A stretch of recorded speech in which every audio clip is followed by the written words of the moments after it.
Nimaga sizni do'stlaringiz sizni kambag'al qilib qo'yishi mumkin, pastga tortishi mumkin? Do'stlaringiz ko'pchiligi oddiy hayotda yashab o'rgangan, komfort hayotda yashab ketyapti. Orasidan siz chiqdingiz. Men o'zimni hayotimni orzu qilgan hayotimga bormoqchiman, biznes boshlamoqchiman yoki qanaqadir muvaffaqiyatga erishmoqchiman. Atrofingizdagilar xohlamaydi u hayotni. Ularga shundoq ham yaxshi.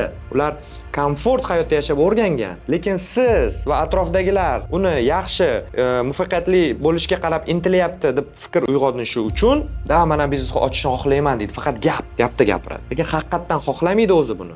Siz o'sha o'zingizni orzu qilgan hayotingizga qarab biznes boshlasangiz, o'sha qarab yurishni boshlaganingizdan keyin ular sizga aytadi. Qo'y, qilma, qo'lingdan kelmaydi, nima qilasan, shundoq ham tinch-ku, hozirgi borini ham yo'qotasan deb sizni qo'rqitishadi. Nimaga siz xohlashmaydi sizni sakrab boshqa hayotga o'tib ketib qolishingizni. Agar siz boshqa hayotga o'tib ketib qolsangiz, muvaffaqiyatga erishib ketib qolsangiz, ular o'zini o'zi kechira olmaydi. Nimaga men qilmadim, bu qildi-ku deydi. Xuddi bizda inson bu qildi, men qilmadim, men o'zimni zaifligimni, susligimni tan olishim og'riqli.